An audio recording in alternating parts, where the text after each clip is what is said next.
high above the world, where the sky begins to thin and the earth forgets the weight of life below. A path exists that was never meant to be walked.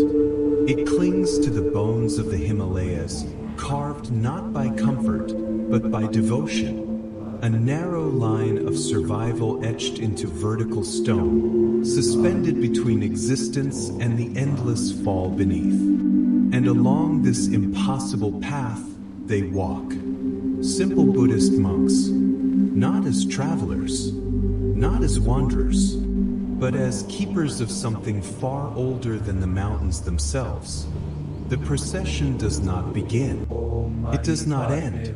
It simply exists, an unbroken line of movement stretching across cliffs, through carved corridors, over fractured wood, and into distances the eye cannot measure. Each step is deliberate. Each breath is measured. Each movement is sacred. The path beneath them is fragile beyond reason. Wooden planks, aged into darkness by centuries of exposure, jut outward from sheer stone walls. Some are cracked, some are warped, some hang loose, barely held in place by ancient pegs driven deep into rock that has watched generations pass. Between the planks, emptiness.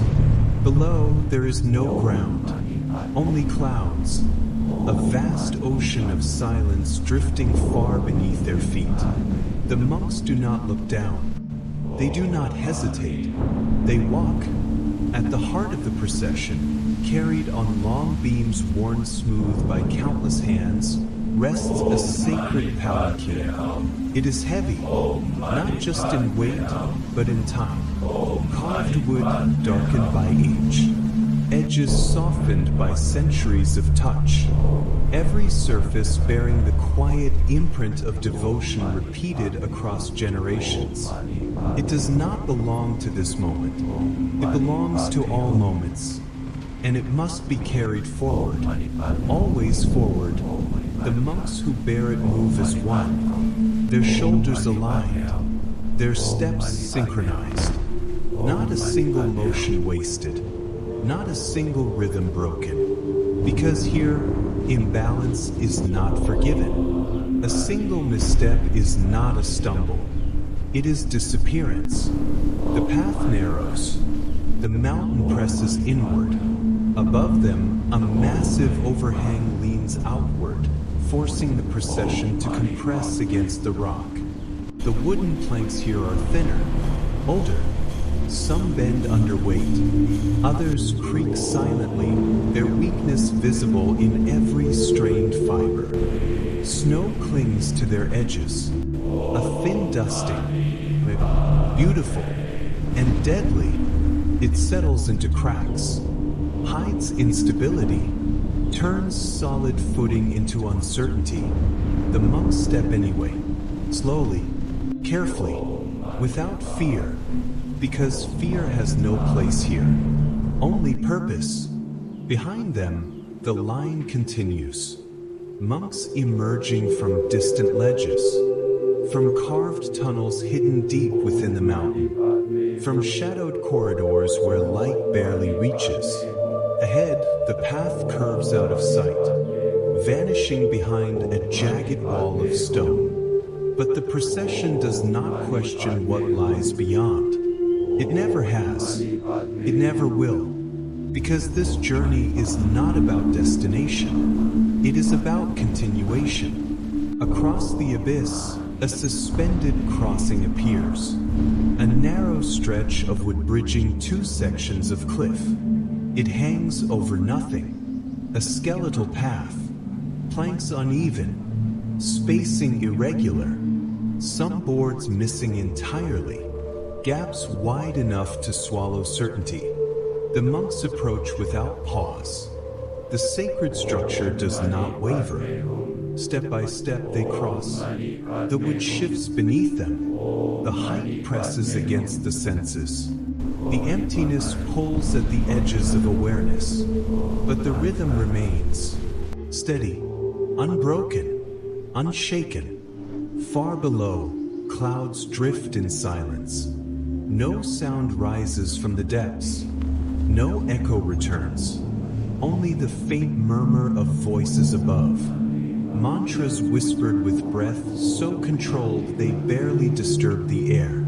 A sound that does not travel outward, but inward, into focus, into stillness, into something deeper than survival.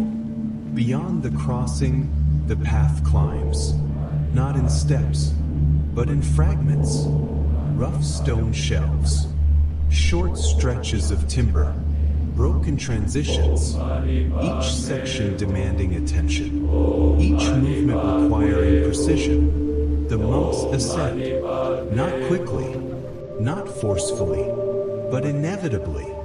The sacred Palanquin rises with them, carried not by strength alone, but by continuity, by the knowledge that it has always been carried and must always be carried.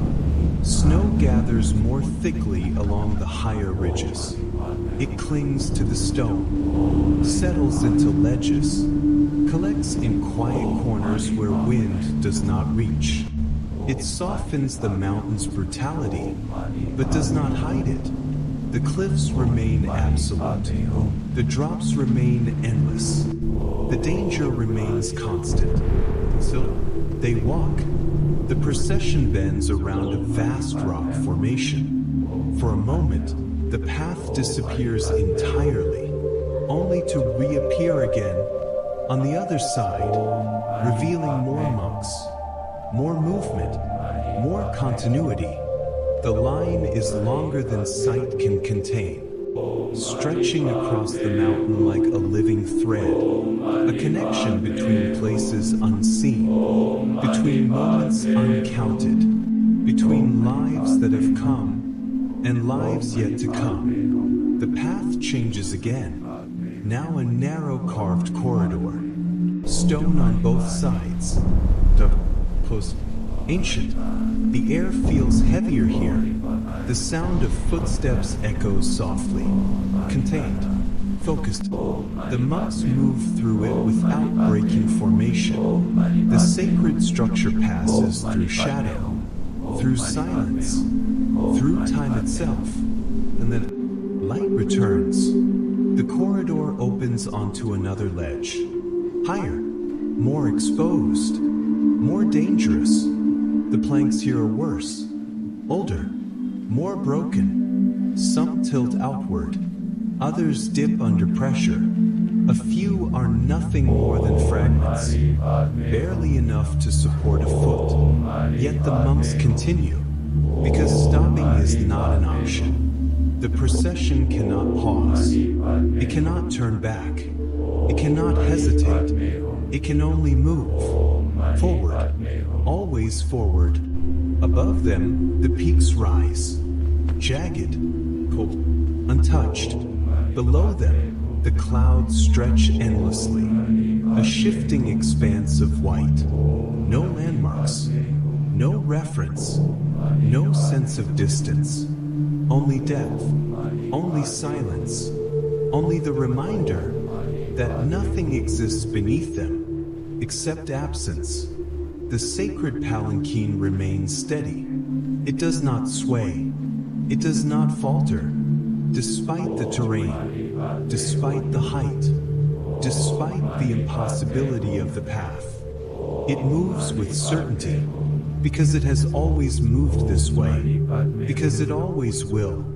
The monks carrying it are not individuals.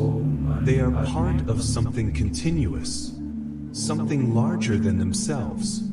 Their footsteps are not just steps. They are repetitions, echoes of those who walked before, foundations for those who will follow.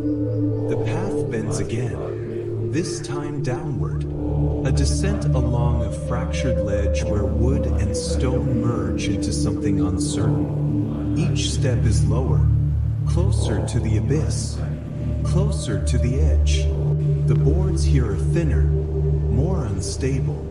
Some shift under weight, others crack slightly, not enough to break, but enough to remind. The monks do not react. They do not rush. They do not slow. They maintain the rhythm, because the rhythm is everything. Without it, there is no balance. Without balance, there is no path. Without the path,